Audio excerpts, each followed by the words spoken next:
مصر میں آج سے ہزاروں سال پہلے ایک ظالم حکمران فرعون ملک پر مسلط تھا۔ بنی اسرائیل کو اس اندیشہ سے کہ یہ اگر بڑھ گئے تعداد میں تو کہیں انقلاب ہی نہ آ جائے اور تختہ نہ مصری حکومت کا اٹھ جائے، اس نے یہ تدبیر کی کہ ان کے بچوں کو قتل کرنا چاہیے، بچیوں کو زندہ رکھ کر ان سے اپنے عیش کا سامان فراہم کرنا چاہیے۔ ایسا ہی وہ ظالم کرتا اور ان سے بیگار لیتا، اینٹیں پتواتا، اور جو ذلت کے کام تھے صفائی وغیرہ وہ سارے ان سے کراتے، جیسے ہمارے ہم بنگی ہیں۔ اس طرح بنی اسرائیل وہاں ذلیل و رسوا ہو رہے تھے۔ تو اللہ تعالیٰ نے موسیٰ علیہ السلام کو بھیجا، تو فرعون نے کہا کہ تیرے خدا کی طرف سے ہونے کا ثبوت کیا؟ تو آپ نے معجزے دکھائے، عصا زمین پر پھینکا، سانپ بن گیا، ہاتھ بغل میں لے گئے، وہ رات کے وقت ہی چمکتا ہوا نکلا۔ تو یہ سب کچھ دیکھ کر اس کے درباریوں نے کہا کہ اگر اس طرح موسیٰ علیہ السلام کو آزادانہ تبلیغ کا موقع دیا گیا تو مصر میں فساد برپا ہو جائے گا، ہماری سلطنت کا تختہ اٹھ جائے گا، بنی اسرائیل غالب آ جائیں گے۔ تو فرعون نے کہا فکر نہ کرو، جو پالیسی تھوڑی سی ہم نے نرم کر دی تھی نا بچے قتل کرنے کی، سنقتل ابناءہم ونستحیی نساءہم، پھر دوبارہ سختی سے اس پر عمل کرتے ہیں۔ میں پہلے اس طرح بائبل سے معلوم ہوتا ہے کہ کچھ دائیاں رحم کر دیتی تھیں، اگر دیکھتی کہ بچہ خوبصورت چھوڑ دیتی تھی، اب بہت سختی کرتی، کوئی بچہ نہ چھوڑا جائے، لڑکیاں زندہ رکھی جائیں۔ وَإِنَّا فَوْقَهُمْ قَاهِرُونَ، اور کہنے لگا تم فکر نہ کرو، ایسی تحریک نہیں کامیاب ہونے دوں گا، کوئی انقلاب نہیں آنے دوں گا، پوری طرح مجھے ملک پر کنٹرول اور ہولڈ حاصل ہے، دبا کر رکھوں گا میں نے۔ تو موسیٰ علیہ السلام نے اس وقت اپنی قوم سے کہا، حالات ایسے تھے کہ اللہ سے مدد مانگو اور ثابت قدم رہو، اور یقین جانو کہ زمین فرعون کی نہیں ہے، ملک اللہ کا ہے، اپنے بندوں میں سے جس کو چاہے وہ اپنے ملک کا حاکم بنا دیتا ہے، اور انجام کار متقی لوگوں کا ہے، جو اللہ سے ڈرنے والے لوگ ہیں نا ان کے لیے یہ کامیابی ہوتی ہے۔ تو اسرائیلی کہنے لگے کہ موسیٰ تیرے آنے سے پہلے بھی ہمیں بڑے دکھ دیے گئے، اور اب جو تو آیا تو سختیاں اور بڑھ گئیں۔ تو آپ نے فرمایا کہ تم فکر نہ کرو، تھوڑی دیر بعد یہ اللہ تعالیٰ تمہارے دشمن کو ہلاک کر دے گا اور ایک زمین میں تمہیں حکومت عطا کرے گا، پھر دیکھے گا کہ تم کیسے کام کرتے۔ تو ان آیات سے ایک بات تو یہ سامنے آئی کہ اللہ کے رسولوں اور نبیوں کے بارے میں جو بات اب ذہنوں میں اتارنے کی کوشش ہو رہی ہیں، اور اس کو پوری دنیا کے ذرائع ابلاغ جو ہیں وہ اس میں منہمک ہو گئے ہیں، اور حکومتیں جو ہیں وہ باقاعدہ اس کے لیے اربوں ملین جو ڈالر ہیں نا وہ خرچ کر رہے ہیں، حتیٰ کہ یہاں تک کہ یہ شاہ فاض فوت ہو گیا، اس سے بھی منظوری لے لی تھی امریکہ نے کہ ہمارے عالم آ کر کافر عیسائی تمہارے علماء کو روشن خیال اور اعتدال پسند اسلام سکھائیں گے، تو منظوری دے دی تھی کہ بھیج دیں، جیسے کشمیر پر قبضہ کر لیا، آپ کے کافر عالم آ جائیں اور ان مسلمان عالموں کا دماغ درست کریں، یہ ہمیں بھی پریشان کرتے رہتے ہیں، عامریت کو اور ملوکیت کو، اور خطرہ ہے آپ کے لیے بھی۔ تو یہ لوگ کوشش کرتے ہیں کہ ایسا اسلام لوگوں کے ذہنوں میں اتارا جائے جو حکومت کو کچھ نہ کہے۔ اب بھی ہمارے ہاں جو ہے نا دینداری کا تصور یہ ہے کہ دیندار آدمی کو اس بات سے یار کیا تعلق، یہ اسمبلی کے لیے ممبری کے لیے کھڑا ہونا، ووٹ دینا، حکومت کو بدلنے کی کوششیں کرنی، دیندار لوگوں کو کیا؟ دیندار لوگوں کو تو چاہیے وہ اللہ سے لو لگائیں، ذکر اذکار کریں، اپنے آپ کو شریف بنا کر رکھیں۔ یہ ایسا غلط تصور ہے انبیاء علیہ السلام کی دعوت کا، جس سے زیادہ نقصان دہ کوئی تصور نہیں۔ آپ یقین جانیں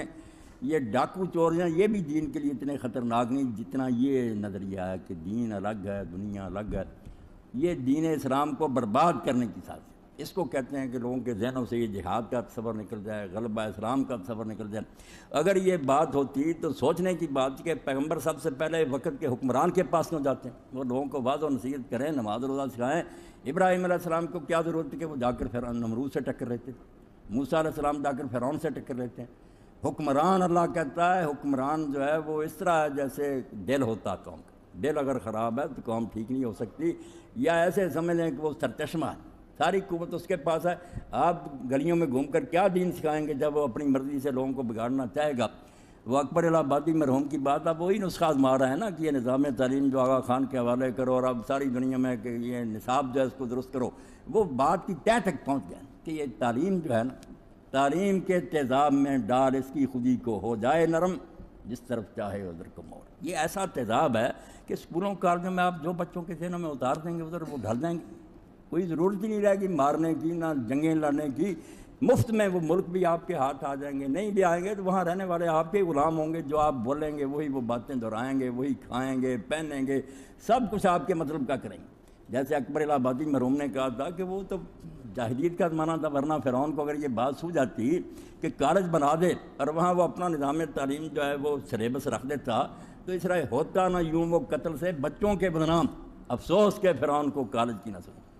بہت زمانہ ہوا اس وقت اسلامیہ کالج پشاور میں مولانا سید عبداللہ مولوی رحمۃ اللہ علیہ کو ان لوگوں نے دعوت دی،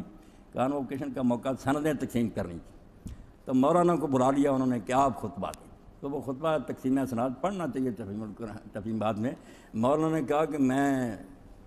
آپ لوگوں کا احسان مند ہوں کہ آپ جانتے ہیں کس تعلیم کے بارے میں میرے نظریات کیا ہے، اور پھر آپ نے مجھے بلا لیا۔ آپ جانتے ہیں کہ میں ان کالجوں یونیورسٹیوں کو قتل گاہیں سمجھتا ہوں، یہ تعلیم گاہیں نہیں ہے، اصل میں مسلمان بچوں کا دین ذبح کرنے کے لیے یہ بچڑ خانے بنائے گئے، اور یہ سندیں جو آپ تک کو تقسیم کر رہے ہیں یہ لوگ، یہ ڈیتھ سرٹیفکیٹ، یہ اپنی طرف سے انہوں نے لکھ دیا کہ یہ مر چکے ہیں۔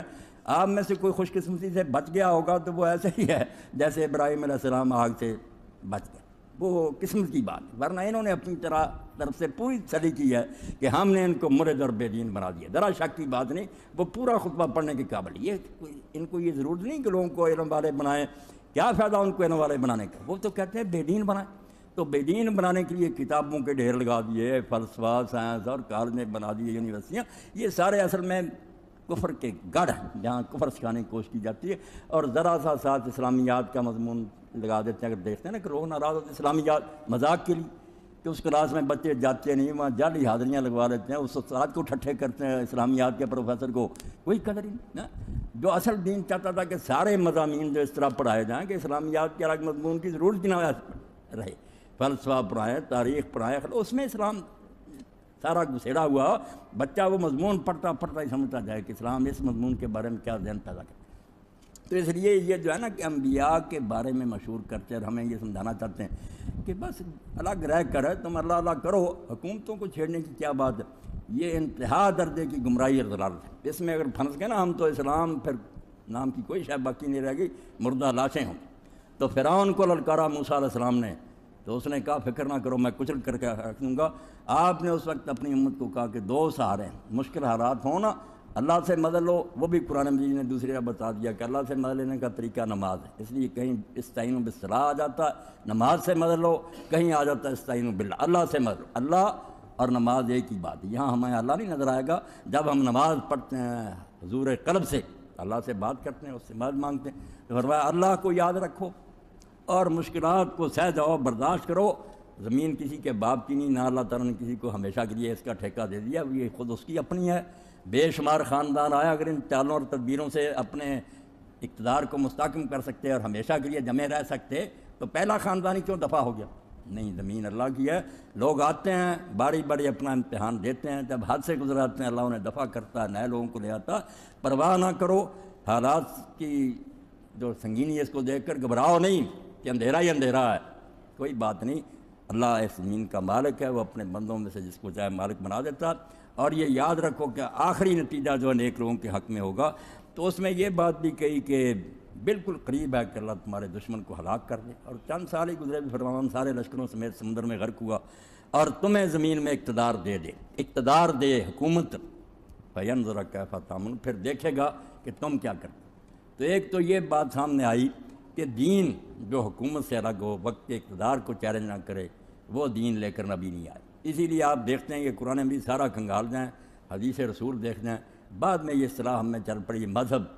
حالانکہ عربی زبان کا لفظ ہے مذہب، چلنے کا راستہ، مگر اللہ نے نہیں اس کو ٹچ کیا، بالکل نہیں، یہ قرآن حدیث میں آیا، دین استعمال ہو، اس لیے کہ مذہب اور لفظ کو نہیں لیتے۔ سوشلزم میں بھی ایسے کوئی برائی بات کی بات نہیں، اجتماعیت کہ لوگوں کے بڑے کا کام، لفظ کے معنی کو نہیں لیتے کہ لغت میں کیا اصطلاح دیکھتے ہیں کہ لوگوں میں یہ کس معنی بولی۔ مذہب لوگ بولتے ہیں جس میں حکومت یا دنیا داری سے کوئی نہیں تعلق، صرف اللہ اللہ کرنا، عبادت گاہ میں جا کر کوئی پوجا پاٹ کرنا، یہ ہے دین و دنیا کی تقسیم۔ مذہب، دھرم، ریلیجن، دین اس کا دشمن ہے۔ دین تو کہتا نہیں خدا جیسے مسجد میں تمہارا مالک ہے، اسی طرح دکان پر، اسی طرح عدالت میں، میدان جنگ میں، تم کسی وقت بھی اس کی بندگی سے خارج نہیں ہے، اس کے غلام ہو، ساری زندگی اس کے حکم کے مطابق گزارنی ہے۔ اس لیے پیغمبر یہ کر ہی نہیں سکتا کہ وہ لوگوں کو کہا کہ کچھ اللہ اللہ کرو، رہنے دو، نمرود حکومت کرتا ہے، فرعون، اس سے کوئی دلچسپی نہیں۔ وہ کہتا ہے ان کا تختہ الٹو، ساری خرابی کی جڑ تو یہ ہے، یہ گندے ہیں، اس لیے پانی ساری نالیوں میں گندا جا رہا ہے، یہ پاور ہاؤس پاک کرنا چاہیے۔ ان کو للکارتے ہیں اور علامہ اقبال نے ایک جگہ یہ کہا یہ ان کے زمانے میں ایک بن گیا نا نبی ملعون، اور سارا پیغمبروں کے طریقے کے خلاف کہ وقت کی حکومت کے چیلے بنو، جو بھی حاکم ہو، ہندو ہو، سکھ ہو، وہ اولل الامر منکم ہے، قرآن کی غلط تشریح وہ سلام کرو اس کو، یہ مرزائی جن کو کہتے ہیں جہاد حرام ہے، جو بھی حاکم وقت ہو وہ کافر ہو، بے شک اس کی اطاعت کرو۔ تو علامہ اقبال نے کہا اللہ کے بندے جو نبی آتے ہیں ان کا تو حال یہ ہوتا ہے، ہو بندہ آزاد اگر صاحب الہام ہے اس کی نگاہ ہے فکر و عمل کے لیے محمد، جو آزاد ہوتا نا سچا نبی خدا کا، تیری طرح غلام نہیں ہوتا، بکا نہیں ہوتا کہ جو الہام وہ کرتے ہیں انگریز وہ تو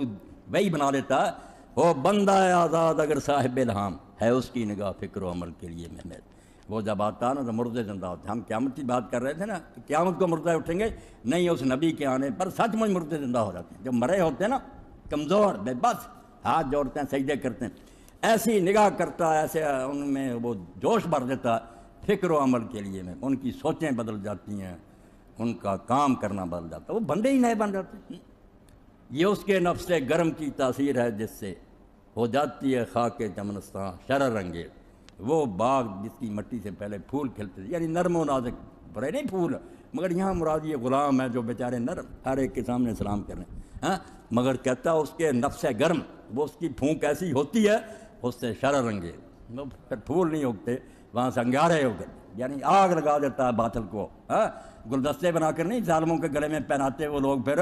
گریبانوں سے پکڑتے ہیں کہ لوگوں کی بیٹیوں کی عزتیں خراب کرتے ہو اور ڈاکے مارتے ہو، پلاٹ الاٹ کراتے ہو اور ساری دنیا کو لوٹ کر کھا جاتے ہو اور حکمران بنے پھرتے ہو، ہاں تو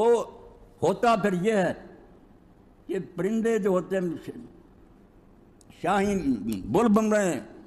شاہین کی ادا ہوتی ہے بلبل میں نمودار۔ اب بلبل دیکھیں نا کتنا کمزور سا جانور، مگر پیغمبر کی تاثیر سے لا الہ الا اللہ کہ کوئی حاکم نہیں سوائے اللہ کی، ہاں اس سے بلبل کی بلبل میں شاہین کی ادا ہوتی ہے بلبل میں نمودار، وہ بلبل نہیں رہتا اتنا طاقتور کہ وہ باز بن جاتا، وہ چڑیا ہی گلے پڑ جاتی ہے ظالموں دلیری، اس درجہ بدل جاتے ہیں مرغان سحر خیز، صبح کو اٹھنے والے پرندے، یعنی مستضعفین جو کمزور بنا کر رکھے گئے تھے نا وہ دلیر ہو جاتے ہیں۔ وہی بلال تھا پہلے بیچارہ ماریں کھاتا، مگر اب اسلام کے لیے اتنا دلیر ہو گئے، ساری طاقتیں خرچ کی ظالموں نے، نہیں جھکا۔ اور یہ جو ہوتے ہیں جھوٹے نبی، جیسے یہ ظالم تھا گورنمنٹ کا ایجنٹ، تو اس کے لیے کہا کہ اگر الہام والا جو ہے وہ غلام ذہن کا، تو پھر امتیں جو ہے وہ برباد ہو جائیں، تباہی ہو جائے۔ یہ بجائے لوگوں کو میں جرت پیدا کرنے کے الٹا سبق دیتے ہیں کہ جو بیٹھ جائے تخت پر رسول السلام کا۔ پیغمبر ہمیشہ ظالموں سے ٹکر لیتے ہیں، دانیال علیہ السلام آتے ہیں بخت نصر سے ٹکر ہے، ابراہیم علیہ السلام آتے ہیں نمرود سے، وہ ظالموں کو للکارتے ہیں، وہ جانتے ہیں کہ ساری خرابی انہوں نے پھیلا رکھی۔ تو فرعون کے ساتھ مقابلہ کیا تو اللہ تعالیٰ نے فرمایا اس کا تختہ الٹ دوں گا، تمہیں دے دوں گا حکومت، مگر ساتھ یہ کہا کہ یہ حکومت جو ملتی ہے نا اس کو یہ نہ سمجھو کہ صرف انعام ہے، یہ وَيَسْتَخْلِفَكُمْ فِي الْأَرْضِ فَيَنْظُرَ كَيْفَ تَعْمَلُونَ، یہ آزمائش بھی ہوتی ہے کہ اس ظالم کو تو میں نے چلتا کیا ہے، اب تمہیں دے دیا ہے ملک، اب میں دیکھوں گا کہ تم کیا کرتے ہو۔ یہ ہم جو تھوڑے دن بعد منا رہے ہیں نا یوم آزادی، اس بارے میں بھی آپ سوچیں کہ جیسے برطانیہ دفاع ہو گیا، ہمیں ملک دے دیا اللہ نے، فرعون تو ڈوب گیا، بنی اسرائیل کو دیا، مگر کہا دیکھے گا کہ تم کیا کرتے، اور دیکھا اللہ تعالیٰ نے۔ پھر جب یہ بھی بگڑ گئے، دو عذاب ان پر ایسے آئے، ویسے بہت آئے، بار بار مار پڑی ان کو اللہ کے چہتوں کو، جو یہ کہتے تھے نحن ابناء اللہ وحباؤ، ہم تو اللہ کے بیٹے ہیں، اللہ کے پیارے، یہاں تک غرور میں چلے گئے کہ دوسرے لوگ جو ہیں صرف اللہ کی مخلوق ہے، ہم تو اللہ کے بیٹے۔ بائبل میں بھی کہتے ہیں کہ اسرائیل جو ہے یہ خدا کا اکلوتا بیٹا، یہ تو پہلا پیروٹا ہے، اس لیے اسرائیلی قوم کے برابر کوئی ہو سکتا۔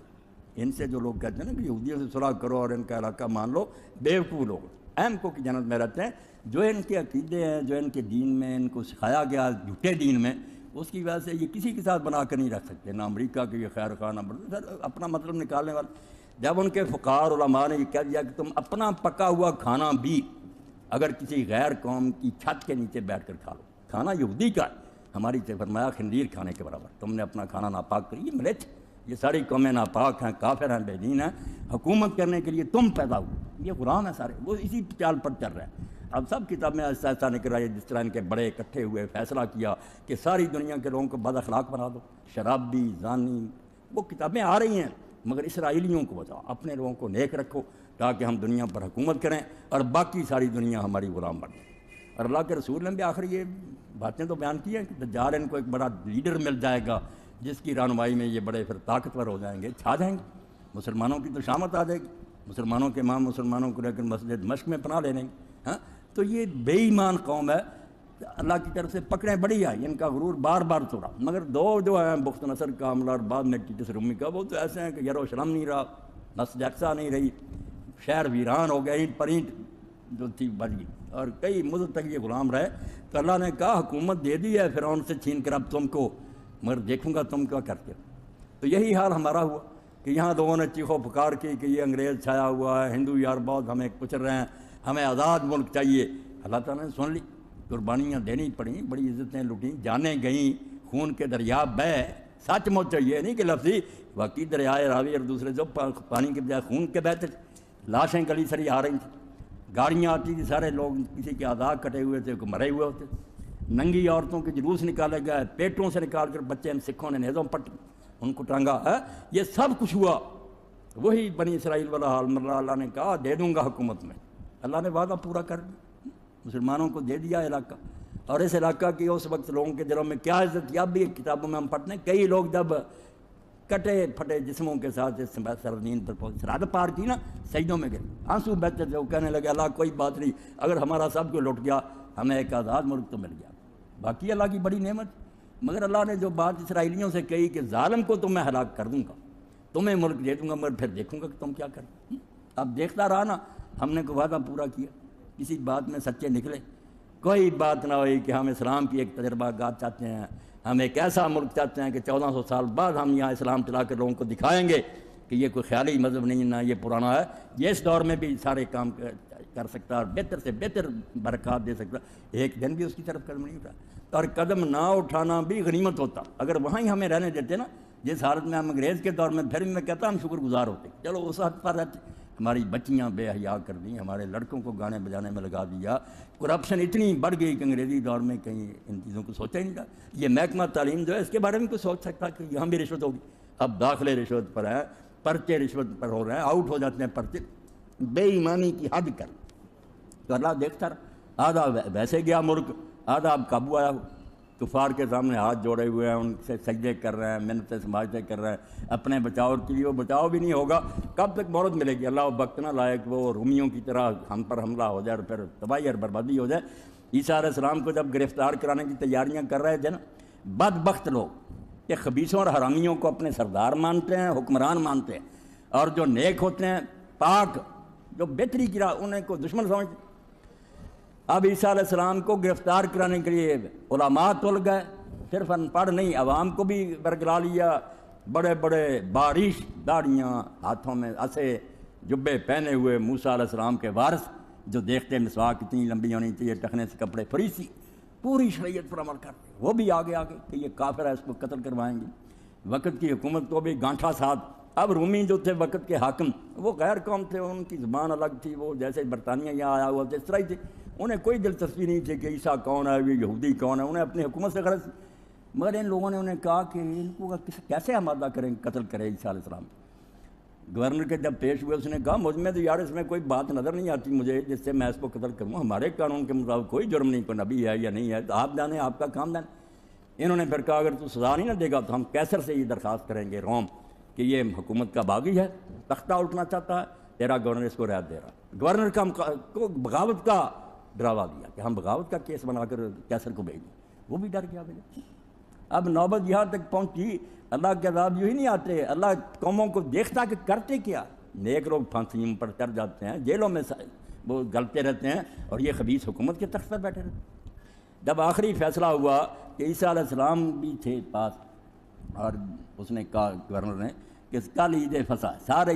یہودیوں کی سب سے بڑی عید جو ہے نا، خوشی کا دن تمہارا وہ ہے، ہم اس لحاظ سے تم ہماری رعیت ہو، اس موقع پر ایک ایسے شخص کو جس کو سزائے موت دینی ہوتی ہے، فیصلہ ہوتا سزائے موت، اس کو رہا کر دے، چھوڑ دے۔ اب تم مجھے بتاؤ کہ میرے پاس ایک یہ ہے جو نبی ہونے کا دعوے دار ہے، اور میں نے اس میں کوئی گناہ نہیں پایا، اور دوسری طرف برابر ڈاکو ہے جس نے شہر میں ہنگامے کیے، ڈاکے ڈالے، بندے قتل کیے، ان میں سے کس کو چھوڑوں؟ اب ذرا اندازہ کریں کہ خدا کے پاک نبی کی جان کے مقابلے میں کمبخت مولویوں نے پبلک کو کہا کہ تم نعرے لگاؤ کہ برابا کو چھوڑ دو، اس مسیح کو صلیب دے۔ جب یہاں تک نوبت پہنچی، اللہ نے پھر اپنے پیغمبر کو تو بچا لیا، اٹھا لیا، مگر ان کا کیا حشر ہوا؟ عیسیٰ علیہ السلام کا جو پڑھتے ہیں انجیل میں، آپ گلیوں بازاروں میں پھرتے روتے، فرمایا ابن مریم کا کیا، اس نے تو دنیا سے جانا ہی، یہ کوئی بات نہیں، مگر میں دیکھتا ہوں کہ یہ یروشلم کی اینٹ سے اینٹ بچ جائے گی، یہ مسجد اقصیٰ نہیں رہے گی، تم غلام ہو جاؤ گے۔ صرف 70 ہی سال گزرے، ٹیٹس رومی نے حملہ کر کے 600 سال تک یہاں کوئی شہر نہیں تھا، کوئی مسجد نہیں تھی۔ حضرت عمر نے اپنے دور میں پھر تھوڑی سی مسجد بنایا۔ تو اللہ کہتا ہے کہ جب میں حکومت دیتا ہوں تو دیکھتا ہوں کہ پھر تم کرتے کیا، وعدے کیا کیے تھے کہ پورا کیا؟ ان میں سے کوئی خواب جو تھا وہ سچا نکلا؟ کوئی بات آپ بتائیں کہ کوئی خوشحالی آئی، غربت مٹی، لوگوں کو روزگار ملے؟ نہ دنیا سنوری، نہ خدائی ملا، نہ مشارے سن، کچھ بھی نہیں، دنیا بھی نہیں ملی، اور اللہ کو بھی ناراض کی۔ تو اللہ کہتا ہے اس سے پہلے کئی مرتبہ خدا کے پیغمبر آئے ہیں، ان کی وجہ سے میں نے انقلاب برپا کیا، تبدیلی آ گئی، جو کام لوگ سمجھتے تھے نہیں ہونا ہو گیا، فرعون کا تختہ اٹھ گیا، نمرود کا اٹھ گیا، مگر بعد میں جن کو حکومت ملتی ہے اللہ ان کو بھی دیکھتا ہے نا کہ یہ کیا کرتے، اگر وہ دین پر نہیں رہتے، اللہ کی مرضی کے مطابق حکومت نہیں کرتے تو پھر ان پر بھی عذاب آتا۔ اب ہم پر بھی کئی مرتبہ آئے، اب جو ہے نا سر پر منڈلا رہا، اللہ یہ اس سے پناہ دے، ورنہ سارے ملک اسلامی جو اب بالکل قابو میں، ایسے ہی ہے کہ جیسے پکڑ ہونے والی۔ تو یہ جو حالات ان لوگوں نے بنا دیے ہمارے ملکوں کے، تیل کے چشموں پر قبضے امریکہ کے، نظام تعلیم ان کا جاری کر رہے ہیں، اور جو بے پردگی اور بے حیائی تھی وہ ساری ان کی پھیلا رہے ہیں، اور اس کو یہ ترقی سمجھتے ہیں کہ ہم ترقی کی راہ پر دوڑے جا رہے ہیں، ترقی نہیں، یہ بربادی کی راہ۔ ایسا ہی وقت تھا جب بغداد میں بھی یہی ہو رہا تھا، بار بار تو اللہ کی طرف سے یہودیوں کی طرح ہی ہم پر عذاب آئے، تو اس وقت ہلاکو خان نے آ کر پھر کیا شہر کے ساتھ کیا، کس طرح دریائے دجلہ خون کا بار، جو 600 سال کی لکھی ہوئی کتاب تھی ساری دریا میں بہا دی، مسلمان قتل ہوئے ہیں۔ اور جب کھانے کا وقت آیا تو خلیفے کو پھر ہلاکو خان نے سونے چاندی کی اینٹیں بھیجی نا، جب وہ سے کپڑا اٹھایا تو سونا چاندی تھا، وہ کہنے لگا یہ کیا، اس نے کہا کھاؤ اس کو، کہنے لگا یہ کھایا جا سکتا، تو اس نے کہا کھایا نہیں جا سکتا، تو یہ جمع کرتے رہے، یہی لوہا جو اپنے محل میں ایسے تلواریں بناتا تو میرے مقابلے میں تیری فوج لڑتی نا، کم بختو، اللہ کسی سے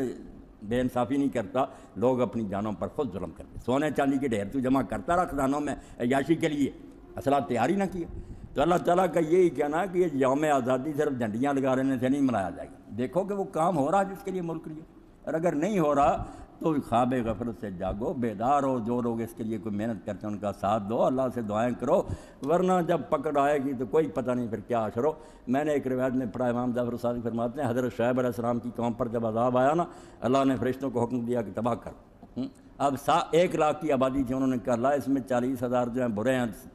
60,000 نیک، اللہ نے فرمایا 60,000 کو بھی ساتھ ہی تباہ کر۔ یہ کس کام کے؟ 40,000 بدکار جو ہیں وہ تو ہیں ہی، یہ ظالم کیا کرتے رہے، کبھی نہیں انہیں برا لگا، انہوں نے روکا نہیں، کوئی ان کے خلاف احتجاج نہیں کیا، اس لیے میں ان نیکوں کی نیکی کو بھاڑ میں ڈالوں، ان کو بھی ساتھ چلتا کر۔ اور یہی بات حضور علیہ السلام نے فرمائی کہ جبریل علیہ السلام ایک بستی میں بھیجے گئے، انہوں نے دیکھا کہ وہاں ایک ایسا شخص ہے جس کے نامہ اعمال میں کوئی گناہ نہیں، انہوں نے کہا اللہ حکم ہوا کہ اس بستی کو الٹ دو، اس میں تو ایسا نیک ہے، فرمایا پہلے یہی حصہ جو ہے نا اس کو غرق کرو، اس کو الٹو، اس کے ماتھے پر کبھی بل نہیں آیا، اس کو اللہ کے دین کی کبھی غیرت نہیں آئی، کبھی انہوں نے بیٹھ کر سوچا ہی نہیں کہ اللہ کے دین کے ساتھ کیا ہو رہا۔ یہی حالت ہماری اب ہو گئی ہے کہ جو بالکل برے ہیں ان کا تو کیا رونا، جو نیک ہے نا وہ بھی اس مذہب کو لیے پھرتے ہیں کہ اپنا اللہ اللہ کرو، نماز روزہ کرو، رکھتے ہیں پڑھو، دنیا میں کیا ہو رہا ہے اس سے ہمیں کیا دلچسپی۔ یہ بھائی وہ کافرانہ مذہب ہے جو اللہ نے نہیں قبول کیا۔ اللہ کا دین تو یہ ہے کہ خود بھی اسلام پر چلو اور دوسرے لوگوں کو بھی اس پر چلانے کے لیے اپنی پوری محنت کرو، اس میں کامیابی ہو نہ ہو آپ کے بس کی بات نہیں، یہ اللہ کا کام اپنا ہے، کامیابی ہوگی اور نہ بھی ہوگی اللہ قدر کرے گا، آپ کو پورا انعام ملے گا۔ تو اللہ نے جو دین اتارا ہے نا وہ دین ہے جو ظالم حکومت سے ٹکر رہی ہے بغیر کبھی نہیں رہا، اور اس دور میں بھی جن لوگوں نے یہ کام کیا، اب ساری دنیا میں ہو کیا رہا، 3-4 نام ہیں جو بدنام ہیں، حالانکہ میں کہتا ہوں وہی کشتی نوح ہے۔ اگر بچنا نا مسلمانوں نے ان 3-4 آدمیوں کو پڑھنا، اقبال، مودودی، سید قطب اور یہ خمینی، یہ علی شریعتی، 4-5 نام یہ ظالم لیتے کہ ان کی کتابیں گم کر دو، ان کا نہ لوگوں کو پڑھنے دو۔ اب ظاہر بات ہے کہ یہی 3-4 تو آدمی ہیں جنہوں نے اس دور میں صحیح اسلام کا تصور پیش کیا کہ اسلام کوئی مذہب نہیں جو کفر کے زیر سایہ آرام سے دن گزارتا رہے، یہ خود دین ہے، اس نے اپنا نظام قائم کرنا ہے، کافروں کو اپنے زیر سایہ رکھنا، ان سے ظلم نہیں کرنا، ہر آزادی ملے گی مگر وہ حکومت نہیں کر سکے، اللہ کی زمین میں فساد نہیں برپا کر سکے۔ اب اقبال کا نام لیتے ہیں، خدا کے لیے اقبال کا فارسی کلام اور دوسرا سارا یہ نصاب میں داخل کر دیں، پڑھانا شروع کر دیں، ہمارے وعدوں تبلیغوں کی کوئی ضرورت نہیں۔ 10-15 سال میں سارے ملک کے لوگ بچے باغی ہو جائیں گے اور تختہ الٹ دیں گے ظالموں کا، مگر پڑھنے نہیں دیتے۔ اس میں سے اگر لے لیتے ہیں تو بس جگنوں کی نظم دے لی پر جو غریب نے اصل لکھا نہیں پڑھنے دیتے۔ وہ تو بھائی بم تھا اس ظالم نظام کے لیے، اس تہذیب باطل کے خلاف بالکل، جو ایٹم بم کہتے ہیں وہ صحیح معنوں میں ایٹم بم تھا۔ وہ کہتا ہے یہ کوئی تعلیم ہے، یہ کوئی علم نہیں، یہ صرف زہر ہے، یہ علم نہیں زہر ہے احرار کے حق میں۔ ہاں یہ وہ کہتا ہے تم اس کو علم سمجھتے ہو کہ پڑھا رہے ہیں، زہر ہے، اور زہر بھی ایسا خوفناک ہے، خطرناک، اگر سانپوں کو دے دیا جائے وہ بھی اسی وقت مر جائیں۔ یہ اچھے اچھے خاندانوں کے لوگوں کو بے دین بنا دیا نا۔ تو اقبال ہے، سید قطب شہید نے جو لکھا، مولانا مودودی، یہ ہے جن کے ذہن میں صحیح اسلام، سچی بات۔ دوسروں کے پاس ہے مولویوں والے جھگڑے کہ رفع جنان یامین، نہیں، انہوں نے غلبہ اسلام کی بات کی کہ یہ ایک ورلڈ آرڈر ہے، پوری دنیا کو زندگی گزارنے کا ایک طریقہ دیتا ہے، جس سے غربت ختم ہو جاتی ہے، بے روزگاری ختم ہوتی ہے، ظلم کسی پر نہیں ہوتا، اس نظام کو قائم کرنا ہے۔ مذہب اگر کوئی رکھنا چاہتا، کفر بھی اپنا، عیسائی یہودی مرے، وہ اگلی دنیا کا، مگر نظام جو ہے کہ دنیا میں قانون وہ چلیں گے، چلانے والے وہ ہوں گے جو اللہ سے ڈرنے والے ہوں گے، اس کے لیے انہوں نے کوشش کی۔ اس لیے میں کہتا ہوں کہ یہ جو شاہ مرے ہیں نا، اللہ ان سے جو معاملہ کرنا کرے، معاف کرے۔ مجھے زینب الغزالی کی موت پر صدمہ، یہ 88 سال کی جو ماں مری ہے نا، یہ ان بادشاہوں سے کروڑوں گنا بہتر ماں تھی جو ہم سے جدا ہو گئی، اور اس کی داستان آپ لوگوں نے پڑھنی ہے کہ کس طرح شاہ جمال عبد الناصر کے زمانے میں جیل میں اس کے ساتھ کیا ہوا، کیسے کیسے ظلم اس عورت پر ہوئے، اور جب سے اس نے دین کو سمجھ، چھوٹی عمر میں، اور اپنی کلاس میں سب سے اول آتی تھی، مگر جب اخوان سے متاثر ہوئی، تحریک کا پتہ چلا، دین کے لیے زندگی وقف کر، اور قابلیت اللہ نے ایسی دی تھی کہ عورتوں میں جب خطاب کیا، ہزاروں لاکھوں عورتیں جمع، ایک انجمن بنا دی سعادات المسلمین کی، مسلمان عورتوں نے تکلیفیں اٹھائیں، وہ روداد قفص پڑھنی، جیل میں کیا کرتے رہے اس کے ساتھ، کیسی بے حیائی کی حرکتیں اس کے سامنے کی، مگر نہیں، ڈگمگائی نہیں، اللہ کے دین کے لیے اس نے اپنی زندگی گزار، 88 سال کی عمر میں فوت ہوئی، مگر اس کا ذکر نہیں، اس کی گئے ہیں ساری دنیا کے یہ ظالم اکٹھے، چلو جنازہ پڑھیں، ان کے جنازہ سے کیا بخشش ہوگی، یہ تو خود مجرم لوگ، اللہ ان کی کیا سنیں گے، مگر ایسی نیک روحیں جو دین کے لیے اپنی قربانیاں دیتی رہی، جیلوں میں گلتی رہیں، وہ ان کی نماز جنازہ کوئی بھی نہ پڑھے نا۔ ایک شخص کا میں نے پڑھا، اس نے کہا اگر عمر ابن سعد اپنے مقتولین کا نماز جنازہ پڑھ کر دفن کر کے کربلا سے چلا گیا، اور امام حسین کے ساتھیوں کے سر لے گیا کاٹ کر، لاشیں وہاں پڑی رہیں، کسی نے دفن نہ کیا، اور ان پر نماز جنازہ، وہ کہتا ہے ان ظالموں کی نماز جنازہ کی انہیں ضرورت بھی کیا تھی، ان پر درود پڑھنے کے لیے اللہ کے فرشتے تھوڑے تھے۔ اس لیے نیک بندوں کو یہ جو چاہے کر دیں، پھانسیوں پر لٹکا دیں، بھئی آپ نہ بھی پڑھیں گے غائبانہ جنازے، اللہ اس کے فرشتے ان پر صلوات بھیجیں گے۔ تو یہ زینب الغزالی کی موت کل میں نے پڑھا، واقعی اس عورت نے دین کے لیے جو کام کیا، کتابیں لکھیں، آپ ان کو پڑھیں، مرد بھی دین کا وہ فہم نہیں رکھتے جو اللہ نے اسے عطا کیا تھا، تو ایسے لوگ ہیں جو مرتے نہیں، دین کے لیے جو کام کر گئے، انشاءاللہ وہ قیامت تک رہے گا، اللہ تعالیٰ ایسے لوگوں کی روحوں پر اپنی رحمت اور برکتیں نازل کرے۔ وآخر دعوانا الحمدللہ رب العالمین۔ اب حکیم صاحب آپ کے سامنے درس حدیث ارشاد کرنا ہے۔